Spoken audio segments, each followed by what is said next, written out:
Hello friends, hello students, welcome to my YouTube channel computer Guru ER Sandeep channel के इस series में, जो कि कंप्यूटर फंडामेंटल कंप्यूटर अप्रिसिएशन का अगला पार्ट है, आपका स्वागत है।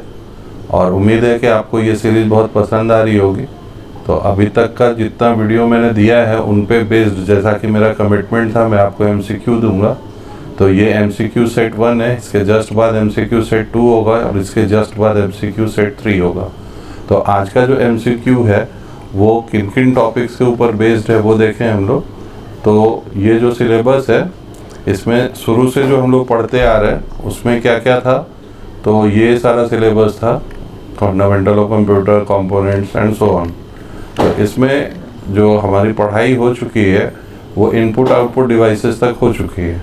तो यहाँ तक के जितने भी MCQs हैं वो हम लोग देखेंगे। तो आज के पार्ट में जो भी होगा वो सारा मल्टीपल चॉइस क्वेश्चंस होगा।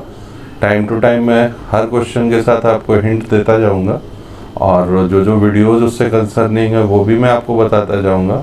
तो आप प्लीज़ पार्ट 1 से लेकर पार्ट 5 तक आप थॉरोली पढ़ें और उसके बाद इस सेट को आप पढ़ें, समझें, जानें, सॉल्व करें।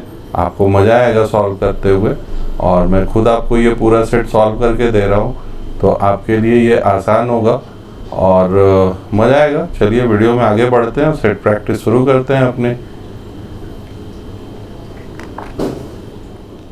MCQ के पहले क्वेश्चन से शुरुआत की जाए। Dash is the process to create new tracks and sectors into the disk. Formatting एक प्रोसेस होती है जिसके थ्रू हम लोग कोई भी न्यूली परचेज डिस्क जो होता है उसमें नए सेक्टर्स एंड ट्रैक्स क्रिएट करते हैं। सेम है जैसे कोई भी हमारे पास एक कॉपी हो और उस कॉपी में कोई लाइनिंग ना हो तो लाइनिंग क्रिएट्स किए जाते हैं।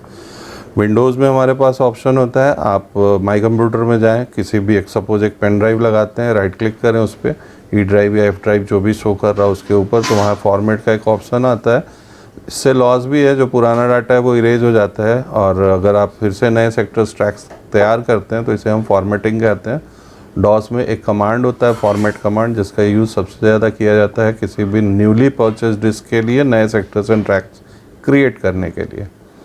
MS office is an horizontal market software. ना ये क्लोज्ड है, ना ओपन है, ना वर्टिकल है। हॉरिजॉन्टल टर्म इसलिए यूज़ किया जाता है क्योंकि इसके थ्रू, इसके पीछे लॉजिक ये है कि ये चूँकि वाइड रेंज ऑफ कस्टमर्स के द्वारा यूज़ किया जाता है, बिजनेस में, बैंक्स में, कॉरपोरेट्स में, ऑफिसेज में, या फिर हम लोग पढ़ने के लिए, तो इसलिए माइक्रोसॉफ्ट को के इस सॉफ्टवेयर को हॉरिजॉन्टल मार्केट सॉफ्टवेयर कहते हैं। अगला क्वेश्चन है, are attempts to individuals to obtain confidential information from you by falsifying their identity.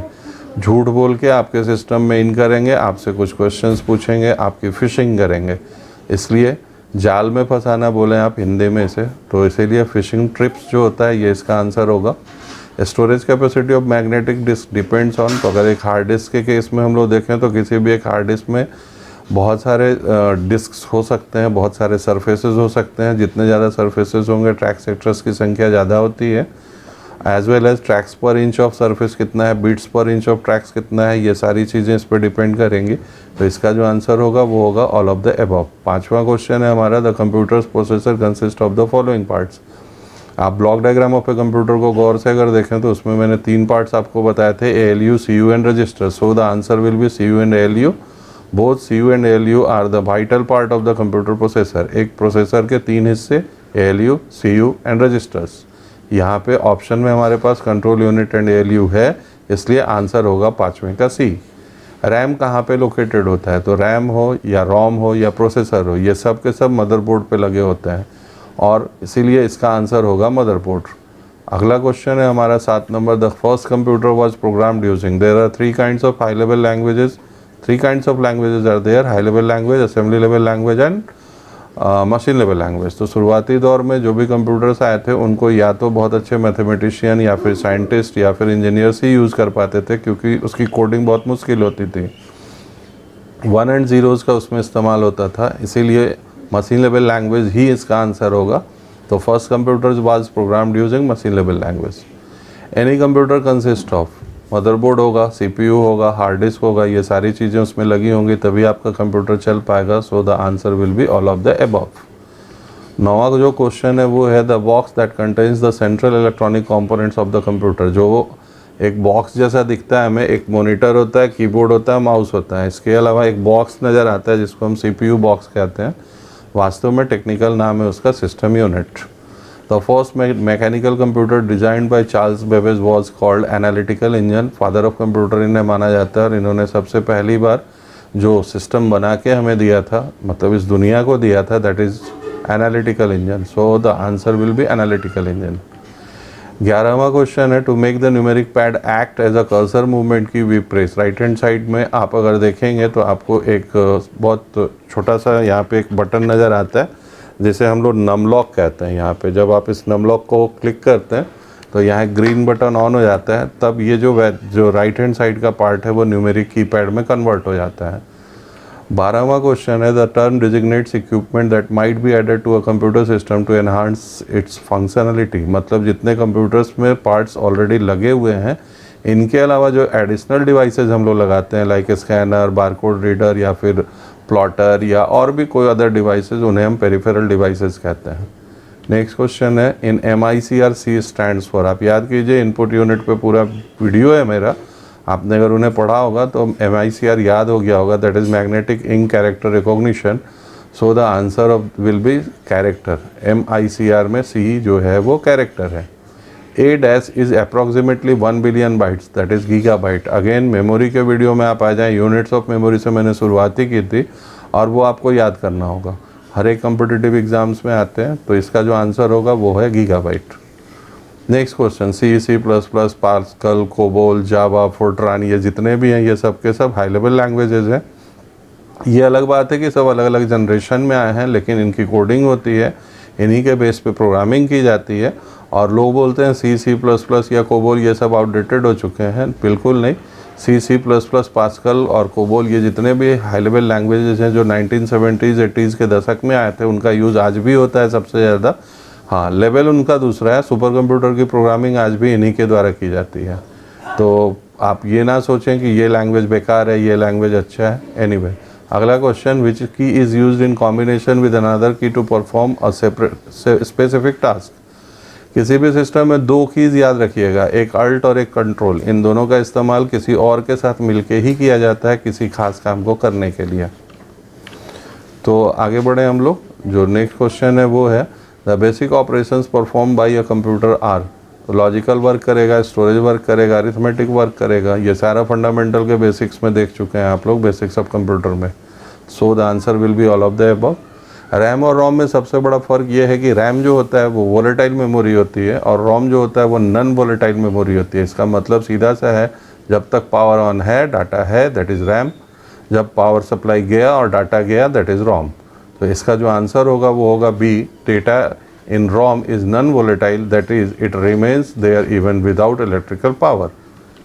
Next question, USB is which type of storage device. 100% secondary memory. हमें अगर कोई भी डाटा कहीं कैरी करना होता है तो सीधा सीधा पेन ड्राइव लेते हैं, सिस्टम में लगा देते हैं, उसमें कॉपी करते हैं, कहीं भी लेके चले जाते हैं। तो ये यूज़र की मेमोरी है, so it will be secondary memory.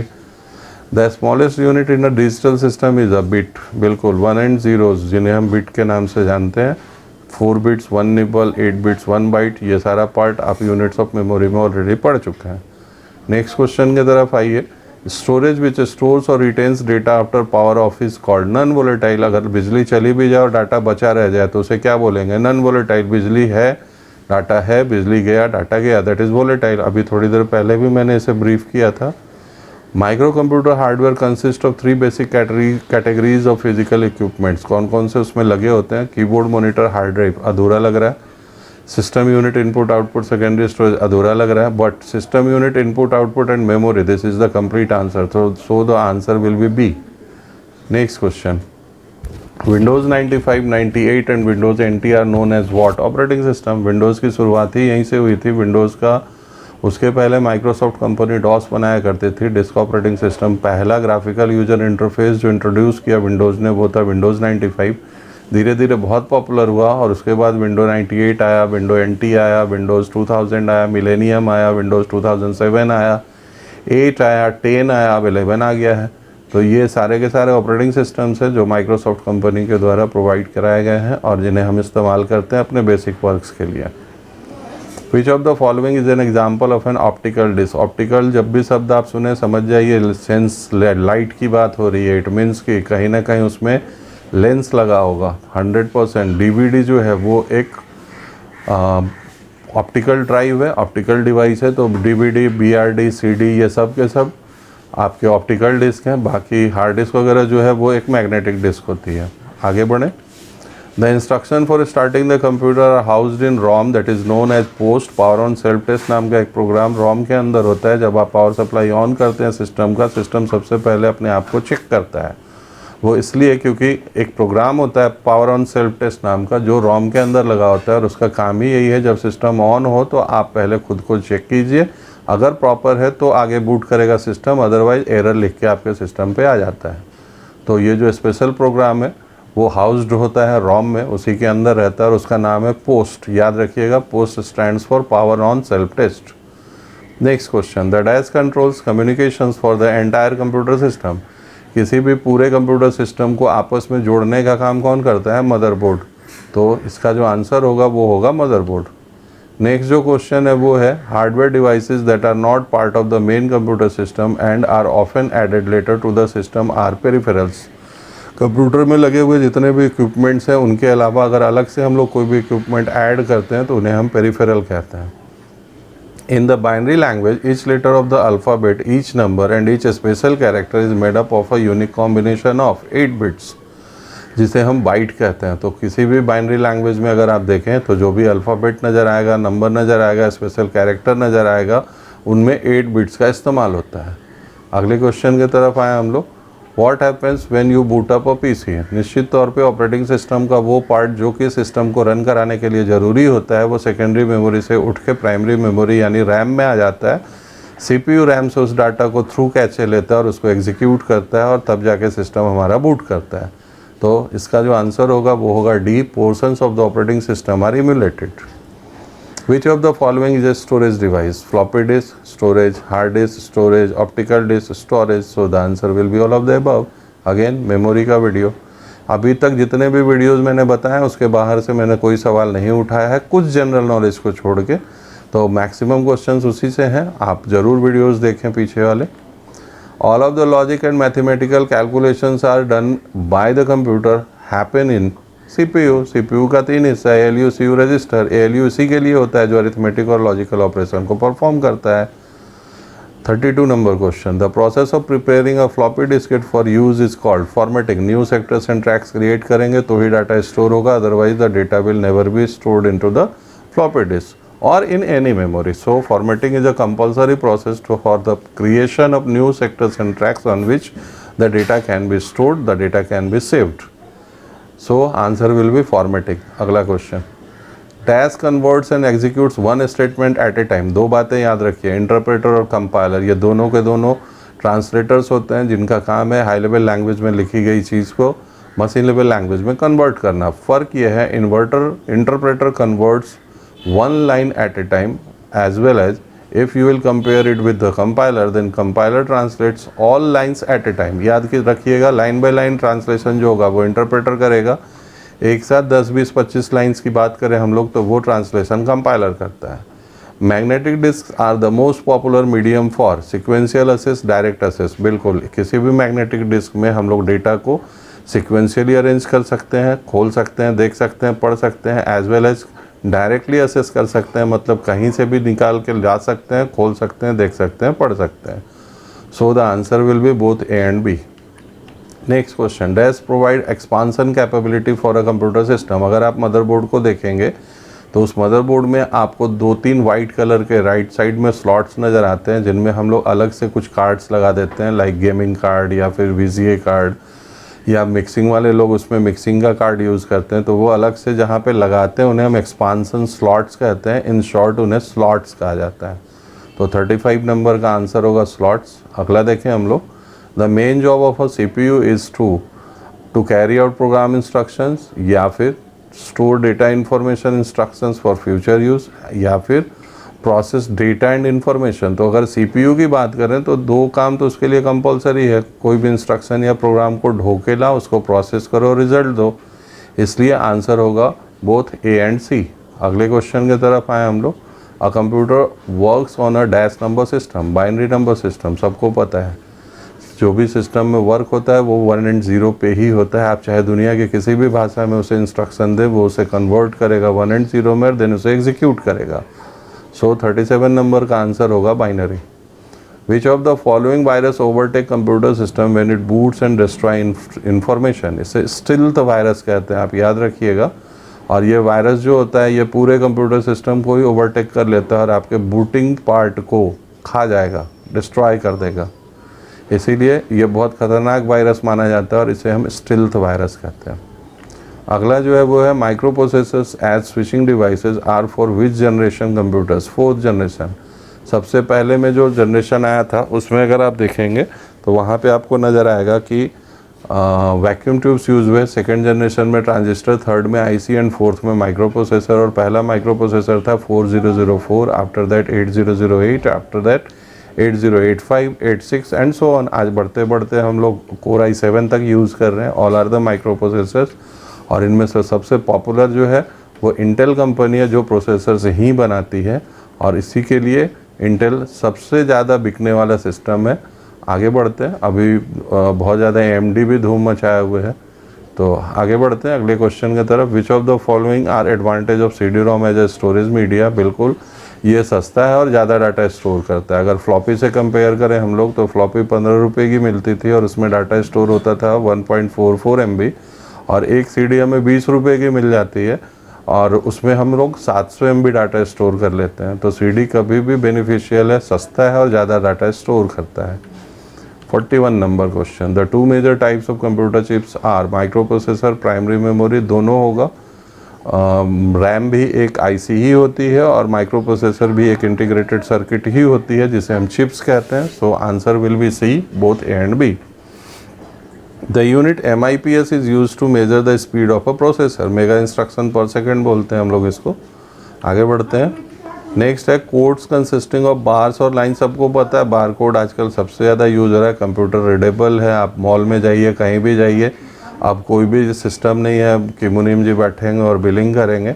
अब एक डिवाइस होती है, प्रोडक्ट के ऊपर सीधा उन लोग क्लिक करता है, एक रेड कलर की इसमें से लाइट निकलती है, वो रेड कलर उसे कैप्चर करता है और उस आइटम का सारा डिटेल और प्राइस आपके सिस्टम पर डिस्प्ले हो जाता है। So the answer will be bar code. Next जो क्वेश्चन है वो है when you save to this your data will remain intact even when the computer is turned off? Secondary memory उसी के लिए होती ही है। हम लोग अपना जो भी डाटा होता है वो सेकेंडरी मेमोरी में ही स्टोर करते हैं और इसी के लिए करते हैं कि भविष्य में जब भी ज़रूरत पड़ेगी तो हम उसमें मॉडिफिकेशन कर सकें, उसे देख सकें, पढ़ सकें, जान सकें। Next question. A removable magnetic disk that holds information that is floppy disk. ये एक रिमूवेबल हार्ड डिस्क परमानेंट होता है, सिस्टम के अंदर लगा होता है, पोर्टेबल कोई डिस्क नहीं है, मॉनिटर आउटपुट डिवाइस है। सो answer will B floppy disk. आप जब मन किया लगाए, कॉपी किए, चल दिए। ये पुराने समय में होता था, अब तो फ्लॉपी का प्रचलन ही ख़त्म हो गया। धीरे धीरे हम लोग अब काफ़ी एडवांस मेमोरीज यूज़ करने लगे हैं, लाइक USB या फिर पेन ड्राइव जो चिप है, वो जो मेमोरी आप यूज़ करते हैं मोबाइल फ़ोन्स में एंड सो ऑन। मेमोरी का वीडियो देखिए, बहुत मज़ेदार वीडियो है और उसमें एक एक मेमोरी मैंने कैप्चर किया है। 100% तो नहीं बोलूँगा बट 90% इस दुनिया में यूज़ होने वाली हर मेमोरी मैंने उस वीडियो में डाला है। तो आप उसको प्लीज़ देखें, पढ़ें, जानें, आपको अच्छा लगेगा और आपके इन फ्यूचर वो काम आएगा। और इसका लिंक भी आपको ऊपर नज़र आ रहा होगा, तो आप यहाँ से भी डायरेक्ट उस मेमोरी के वीडियो तक पहुँच सकते हैं। Next, dash uses laser technology to store large amount of information. जब भी लाइट की बात है, याद कर लीजिए, आप CD की बात करेंगे, DVD की बात करेंगे, BRD की बात करेंगे, तो तीनों मेमोरी ध्यान में रखिए। ऑप्टिकल शब्द आता है, लाइट का शब्द आता है, लेज़र टेक्नोलॉजी की बात आती है। अगर कहीं ऑप्शन में नज़र आ रहा है CD, DVD, BRD, कोई भी हो, मारिए सीधे, उन्हीं में से कोई एक आंसर होगा। आगे बढ़ते हैं, इसका आंसर होगा CD-ROM। A prescribed set of well-defined instructions for solving mathematical problem is called an algorithm। ये आप अगर इंजीनियरिंग के बच्चे हैं तो वो बहुत जल्दी समझते हैं। किसी भी काम को करने से पहले हम लोग उसका एक एल्गोरिदम तैयार करते हैं, उसके बाद उसकी सूडो कोडिंग की जाती है, हम लोग उसका फ्लो चार्ट्स बनाते हैं जिसको हम लोग डायग्रामेटिकल रिप्रेजेंटेशन बोलते हैं, और तब जाके कोडिंग बनती है और उसको सिस्टम पे एग्जीक्यूट कराया जाता है। तो इसका जो आंसर होगा वो होगा algorithm. The dash key and the dash key can be used in combination with other keys to perform shortcuts and special task. Control C से कॉपी होता है, कंट्रोल एक्स से कट होता है, कंट्रोल वी से पेस्ट होता है, ये हम लोग शुरू दिन से ही पढ़ने लगते हैं। और या फिर अल्ट F4 से सिस्टम शटडाउन होता है। तो ये दोनों के दोनों कीज़ जो हैं, कंट्रोल और अल्ट, इन दोनों का इस्तेमाल किसी दूसरे की कॉम्बिनेशन के साथ किया जाता है एक किसी खास काम को पूरा करने के लिए, जिन्हें हम शॉर्टकट्स के नाम से जानते हैं। आगे के वीडियोस में देखेंगे हम लोग को शॉर्टकट्स भी पढ़ना है, क्योंकि हमारे इस पूरे सीरीज़ के सिलेबस में वो भी एक टॉपिक है। तो अगला क्वेश्चन देखें हम लोग, why ABC computer is called so. ABC is the starting alphabets of the English, और ये शुरुआती जनरेशन का बना हुआ कंप्यूटर है। आप जनरेशन ऑफ कंप्यूटर्स पढ़ें, उसमें आपको दिख जाएगा ABC कंप्यूटर विथ डायग्राम, आपको और ज़्यादा समझ में आएगा। तो इसका नाम ABC इसलिए पड़ा क्योंकि ये शुरुआती दौर में बना पहला कंप्यूटर ये डेवलप किया गया था, इसीलिए इसको फर्स्ट अल्फ़ाबेट्स ऑफ इंग्लिश के बेस पे डाला गया है। So the answer will B ए।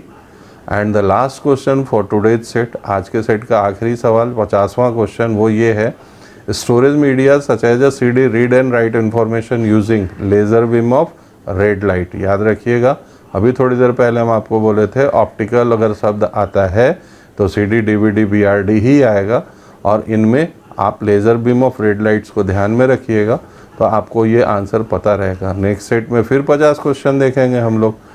तो उम्मीद है आज के MCQ से आपको फ़ायदा हुआ होगा। तो या तो आप स्क्रीनशॉट ले लें इनका, या फिर आप इनको लिख लें कहीं पे और इन्हें आप सॉल्व करें, और पीछे के वीडियोस देख के सॉल्व करें, तो ज़्यादा आपका कॉन्फिडेंस हाई हो जाएगा, आपको अच्छा लगने लगेगा। उम्मीद है आज की MCQ आपको बहुत अच्छी लगी होगी, और प्रैक्टिस करते वक्त आप कॉन्फिडेंस फील कर रहे होंगे। अगर आप पाँचों वीडियो देखें हैं तो आपको बहुत मज़ा आ रहा होगा आज का MCQ सॉल्व करने में। 50 क्वेश्चन आज मैंने सॉल्व किए हैं, आपके साथ मैंने प्रैक्टिस की है। अब MCQ 2 जो आएगा उसमें भी 50 क्वेश्चन होंगे, MCQ 3 में भी 50 क्वेश्चन होंगे, और जो 5-6 चैप्टर्स अभी तक कवर अप हुए हैं उन पे ही भी तीनों MCQ होगा। तो आप इस सीरीज़ में बने रहिए, मेरे चैनल को सब्सक्राइब कीजिए, दोस्तों को भी शेयर कीजिए जो लोग भी एग्जामिनेशंस की तैयारी करते हैं, और एटलीस्ट एक लाइक तो बनता है, तो मेरे इस वीडियो को लाइक कर दें। और थैंक्स फॉर वॉचिंग।